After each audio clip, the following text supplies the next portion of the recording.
혹시 다윗이 여호와는 나의 목자시니 내게 부족함이 없으리로다 라고 말한 이유에 대해 한 번쯤 생각해 본 적 있나요? 만약 이 한 구절 속에 당신의 인생을 완전히 바꿀 수 있는 강력한 비밀이 숨어 있다고 말한다면 어떨까요? 이것은 단지 문제나 절망의 순간에 암송하는 구절이 아닙니다. 당신의 삶, 도전에 대한 인식, 그리고 하나님을 신뢰하는 방식을 변화시킬 수 있는 더 깊은 계시입니다. 시편 23편은 성경에서 가장 많이 인용되고 사랑받는 장 중 하나이지만 많은 이들에게는 여전히 미탐험된 보물과 가치, 지혜와 깨달음이 가득한 구절입니다.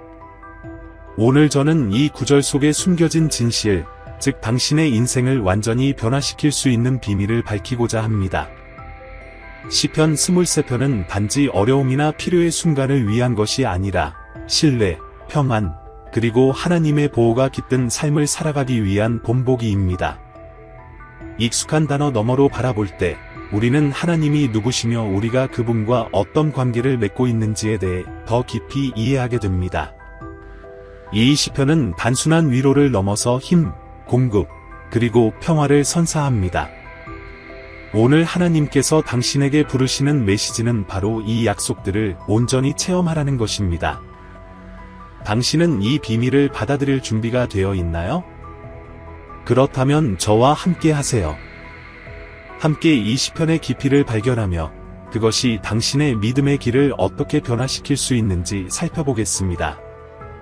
시편 23편의 첫 구절, 여호와는 나의 목자시니 내게 부족함이 없으리로다 는 하나님이 우리 삶에 적극적으로 참여하고 계시다는 선언입니다.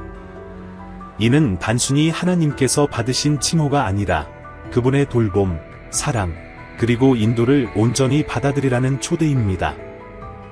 다윗이 목자라는 단어를 선택한 것은 매우 개인적인 의미를 담고 있으며 이는 친밀한 돌봄, 리더십, 그리고 인도를 상징합니다.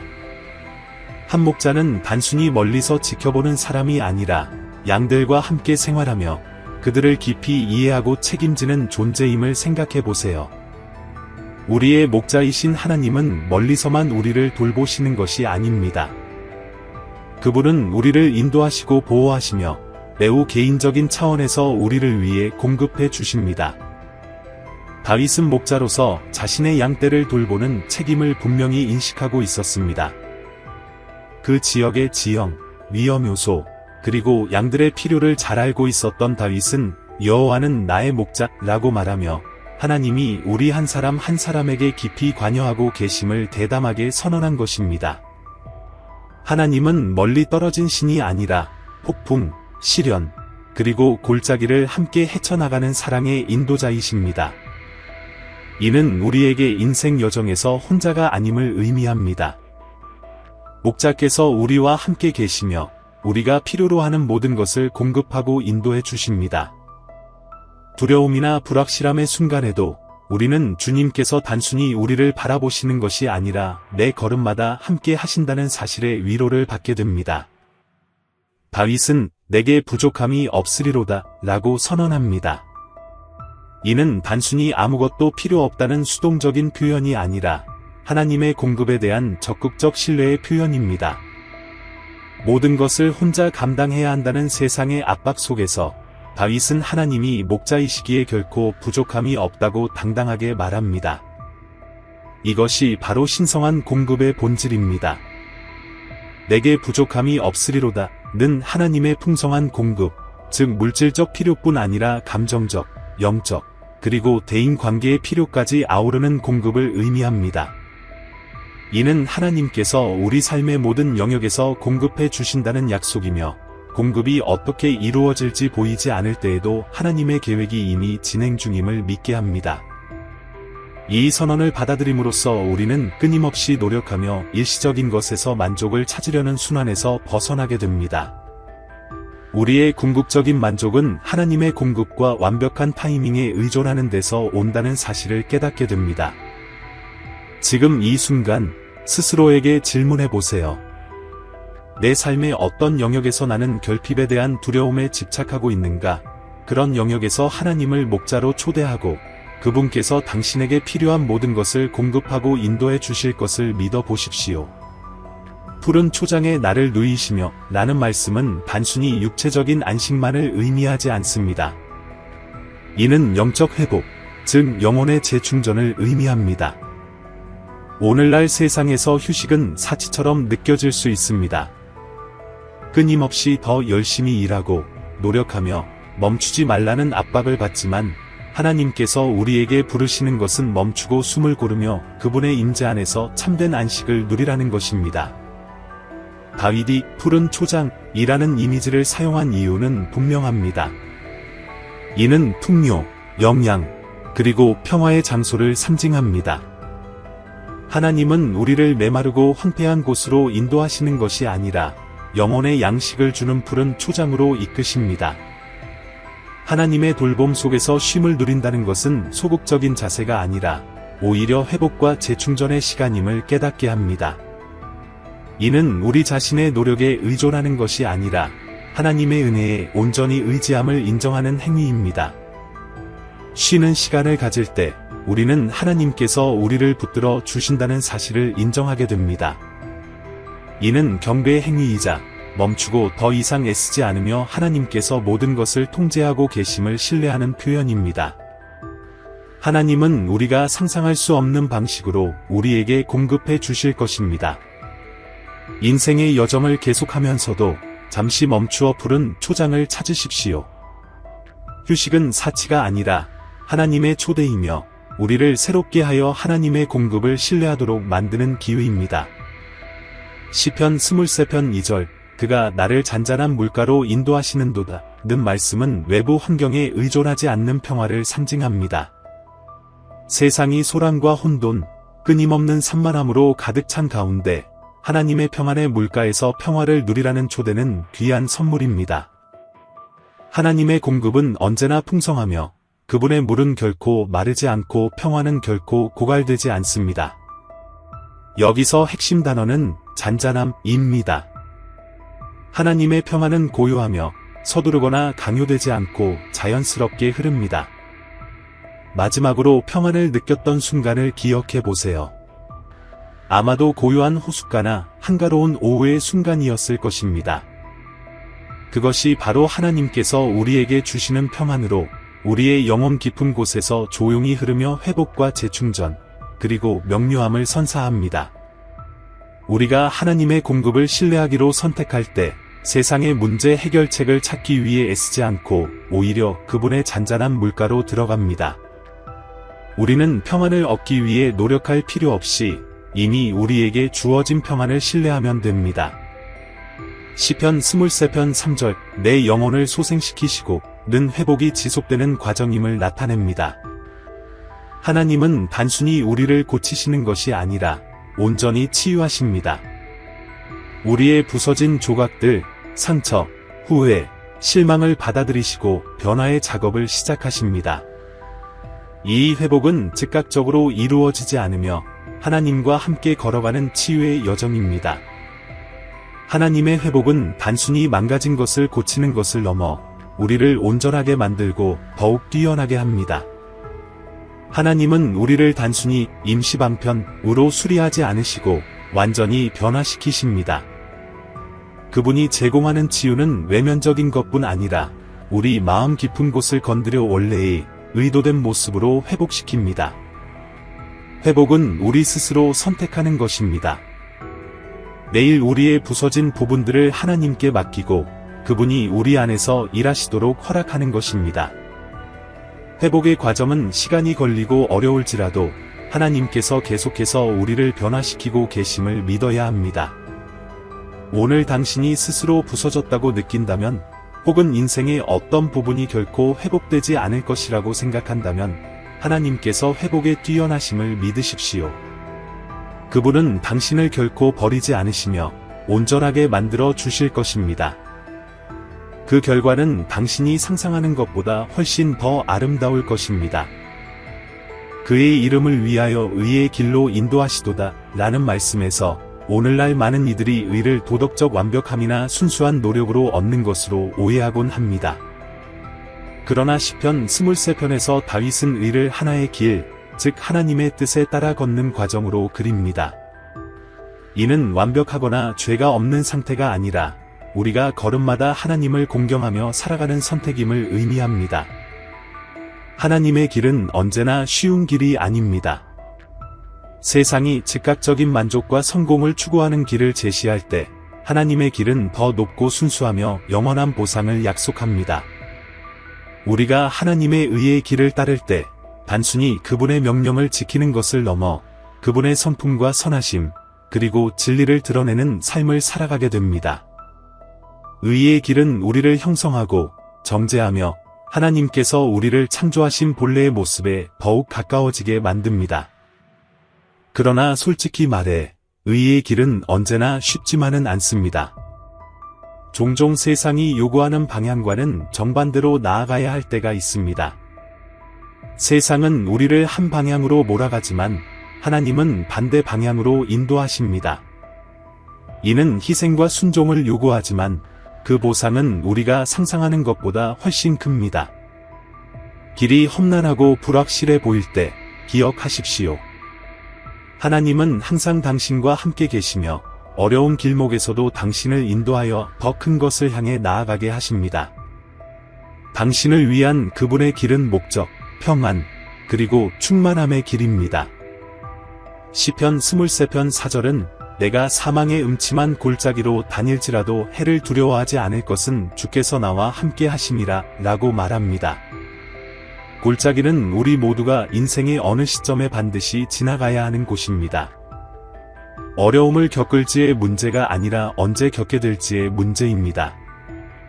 그 골짜기는 불확실함, 두려움, 고난이 공존하는 곳입니다. 바로 약속과 성취 사이 전진하기 전의 고난의 시간입니다. 그럼에도 불구하고 다윗은 해를 두려워하지 않으리라 고 담대하게 말합니다. 그는 골짜기에 어둠이 있다는 사실을 부인하지 않습니다. 오히려 죽음의 그림자, 해악의 위협, 두려움의 존재를 인정합니다. 그러나 다윗의 신뢰는 그가 스스로 이러한 도전을 극복할 능력에서 비롯된 것이 아니라 하나님의 임재에서 비롯됩니다. 하나님의 임재가 우리의 위로가 됩니다. 목자께서는 우리가 골짜기에서 혼자라고 두지 않으시며 자신의 지팡이와 목자가로 우리를 인도하십니다. 하나님이 우리와 함께 계심을 깨달을 때 두려움은 그 힘을 잃게 됩니다. 하나님의 임재와 함께라면 두려움은 공존할 수 없습니다.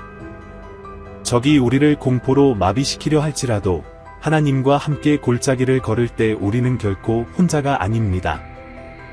오늘 당신에게 이것은 어떤 의미일까요? 만약 건강상의 문제, 재정적인 고난, 혹은 개인적인 도전을 겪고 있다면 기억하세요. 당신은 혼자 그 길을 걸을 필요가 없습니다. 하나님은 언제나 당신과 함께 계십니다. 사랑과 인애로 주의 지팡이와 막대기가 내게 위로가 되나이다.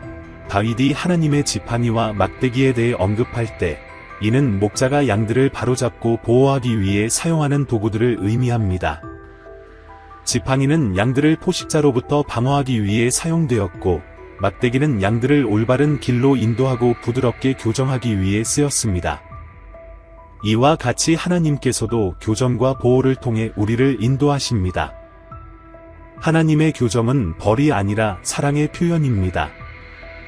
그것은 우리가 올바른 길로 돌아서게 하고 해악으로부터 보호하며 하나님께서 우리를 부르신 모습으로 우리를 단련시키기 위함입니다. 때때로 우리는 하나님의 교정이 가혹하거나 힘들다고 느낄 수 있습니다. 스스로가 옳다고 생각하며 그분의 인도를 거부할 수도 있습니다. 그러나 진실은 하나님의 교정은 항상 우리의 유익을 위한 것이라는 것입니다. 마치 목자가 지팡이와 막대기로 양들을 보호하듯이 하나님께서는 우리의 선택으로 인한 결과로부터 우리를 보호하시기 위해 교정하십니다.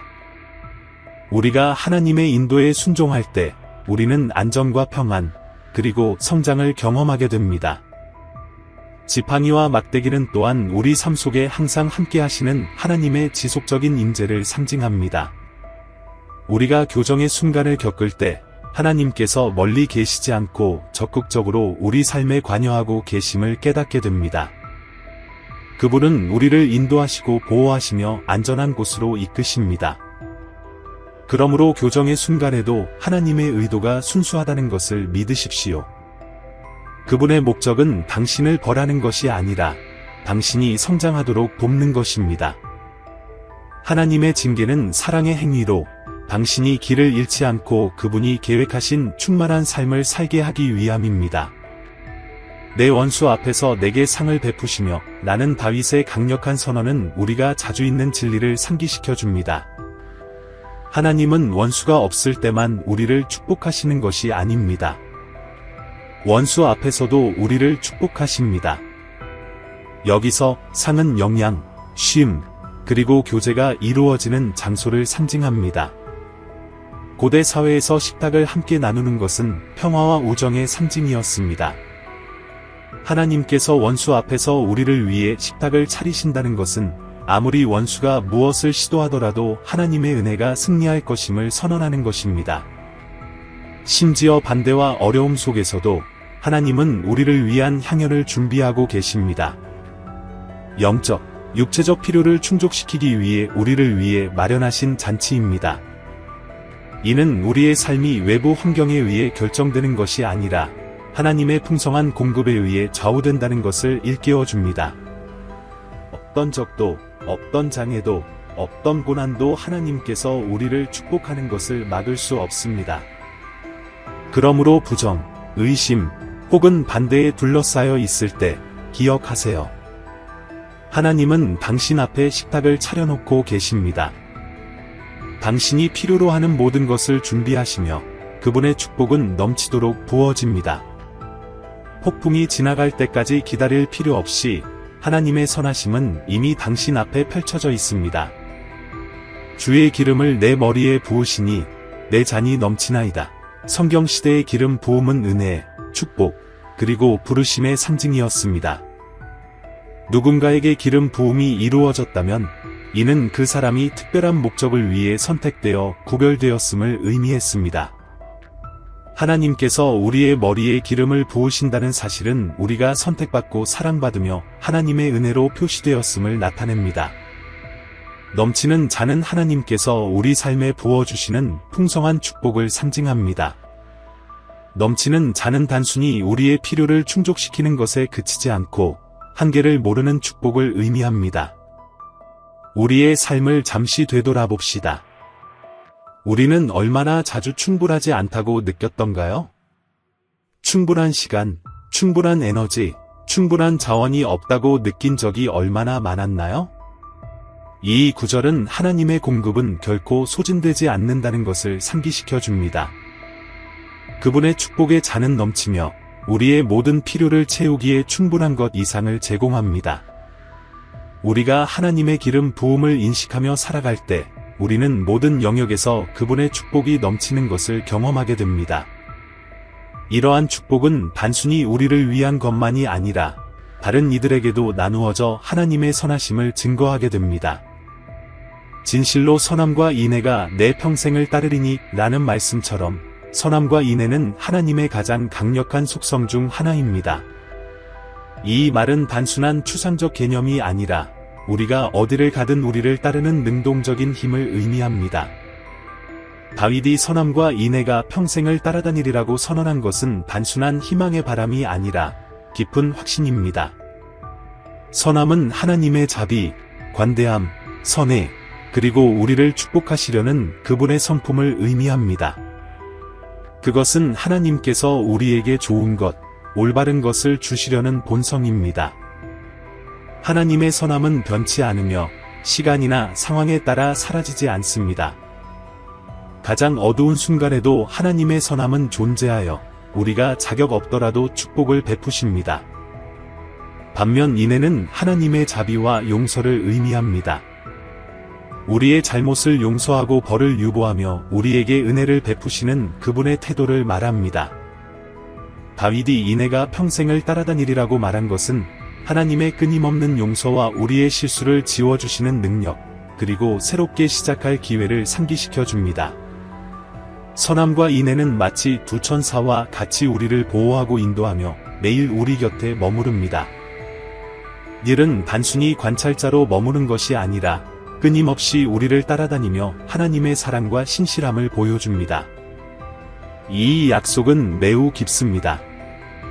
즉, 우리가 어디를 가든, 얼마나 많은 실수를 하든, 또는 얼마나 많이 넘어지든지 간에 하나님의 선함과 인애는 항상 우리와 함께 한다는 것입니다. 그들은 우리에게 하나님의 변치 않는 사랑과 신실함을 증거해주는 신성한 동반자입니다. 하루를 살아가면서 선함과 인애가 당신을 따르고 있음을 기억하십시오. 평온한 순간, 혼란스러운 순간, 그리고 인생의 모든 걸음마다 그분은 함께 하십니다. 당신은 결코 혼자가 아닙니다. 항상 하나님의 선함과 인애로 둘러싸여 있습니다. 내가 평생에 여호와의 집에 거하리라 라는 다윗의 마지막 선언은 믿음의 고백입니다. 이는 단지 죽음 이후의 영원한 생명을 의미하는 것이 아니라 현재에도 깊은 의미를 갖습니다. 다윗은 하나님의 약속에 대한 신뢰와 하나님의 공급, 보호, 임재가 이 세상뿐만 아니라 영원토록 지속된다는 확신을 선언하고 있습니다.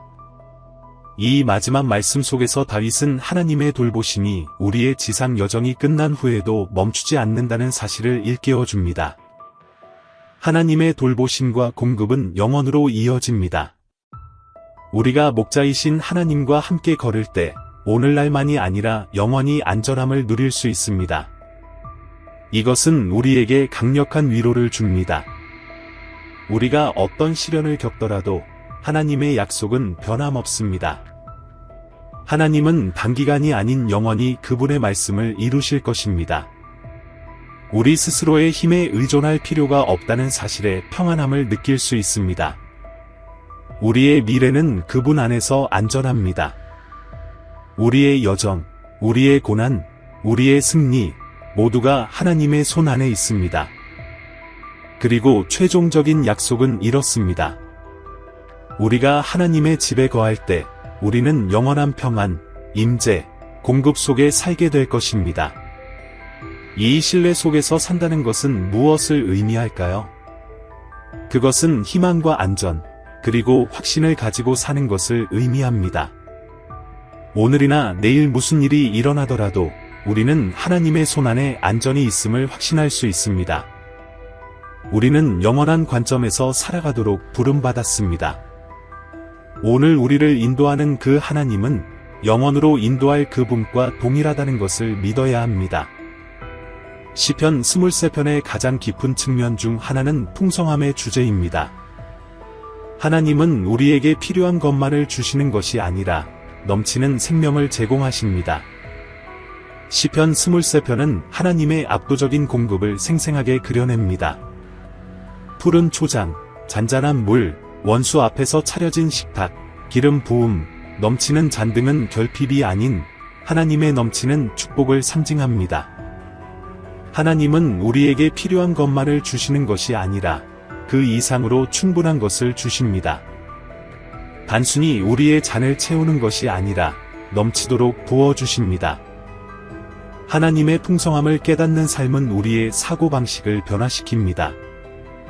부족과 두려움, 경쟁을 부추기는 세상과 달리 시편 23편은 우리에게 신성한 풍요의 마음가짐을 가지라고 초대합니다.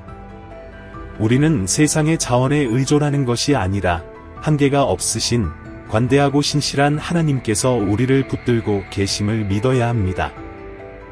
하나님의 풍성함을 받아들일 때 우리는 두려움 없이 살아갈 수 있습니다.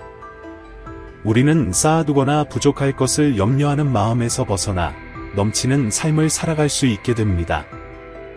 이것이 바로 하나님께서 우리에게 부르시는 풍성한 삶입니다.